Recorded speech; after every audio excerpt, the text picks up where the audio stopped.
Parliament ये जो 2011 की जनगणना हो रही है उसमें ओबीसी की भी जनगणना की जाए।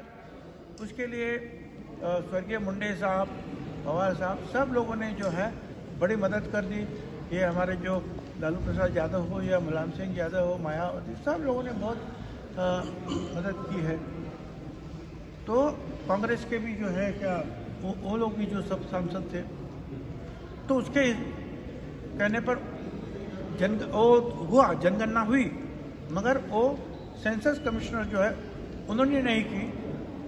वो ग्राम विकास खाता आरडीडी या यूडी, अर्बन डेवलपमेंट, नगर विकास उन्होंने की। अब वो डाटा जो है 2016 में भारत सरकार के पास आया। जेटली साहब ने कहा कि डाटा आया है, ओबीसी की परिस्थिति बहुत ही खराब है। उन्होंने आंकड़े जाहिर नहीं किए। बाद में जो है उसमें कुछ सदोष कुछ बातें हैं, तो उसके लिए पनगड़िया समिति जो है वो निर्माण की गई, मगर उस समिति में सदस्य नहीं नियुक्त किए गए। तो 5 साल के बाद वो पनगड़िया समिति वो भी जो है उन्होंने रेजिग्नेशन देके वो गए। अब उसके बाद में जो है एक केस चली सुप्रीम कोर्ट में। तो सुप्रीम कोर्ट ने कहा कि भाई हाँ वो ट्रिपल डाटा केस चली सुप्रीम कोर्ट में। तो सुप्रीम कोर्ट ने कहा कि भाई हाँ वो ट्रिपल डाटा कर दो, तो पूरा करो।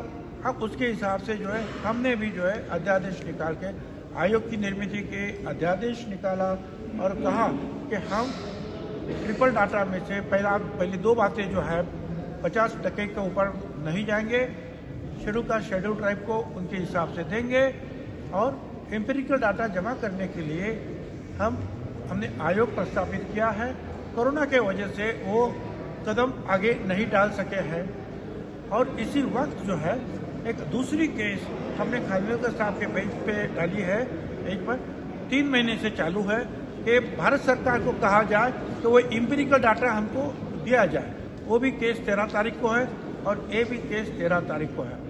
तो लास्ट मंडे को उन्होंने खानविलकर साहब के बेंच ने जजमेंट दिया कि जो इलेक्शन तुम अब शुरू हो गए हैं प्रोसेस, जो तुम्हारी कार्यप्रणाली, जिसमें 27% सीटें जो ओबीसी की है वहाँ इलेक्शन नहीं होगा और बाकी जगह इलेक्शन होगा। तो महाराष्ट्र सरकार का कहना है 2 बातें कि अगर इलेक्शन नहीं होना है तो पूरा और ये एम्पिरिकल डाटा हम देंगे और इलेक्शन हमको ओबीसी के साथ ही करना है, अलग अलग हम नहीं कर सकते हैं। ये महाराष्ट्र सरकार का कहना है। दूसरी जगह से जो है हम लोग जो है ओबीसी के कार्यकर्ता हम कहते हैं कि भाई सरकार ये गलत है या वो गलत है वो दूर रखो, मगर ओबीसी के ऊपर अन्याय हो रहा है जो 54% है, वो अन्याय क्यों हो रहा है। तो ऐसी सारी बातें लेकर हम फिर से आज एफिडेविट करेंगे और 13 तारीख को सोमवार को खानविलकर साहब के सामने सारी बातें रखेंगे। और इसलिए प्रफुल्ल पटेल साहब, समीर भुजबल और हम कल मुकुल रोड की साहब से बातचीत की आधा घंटा, और वो जो है महाराष्ट्र की सरकार की तरफ से अपनी बात रखेंगे। बाद में हम जो डीएमके के सांसद है और बड़े वकील भी है विल्सन, उनको कहा कि महात्मा फुले समता परिषद के ओर से आप खड़े रहो और कहो कि हमारी क्या गलती है, हमको क्यों नकारा जा रहा है, अन्याय क्यों हो रहा है।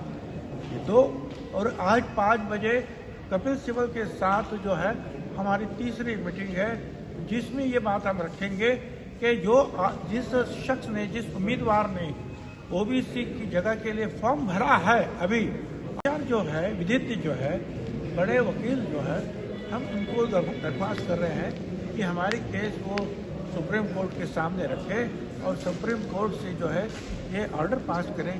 इलेक्शन हो तो सकता हो, अगर उसको स्टे हो, स्थगिति मिले तो सबको स्थगिति मिले, कोई इलेक्शन ना हो। ओबीसी को छोड़कर इलेक्शन ना हो, यही हम उनसे विनती कर रहे हैं। धन्यवाद।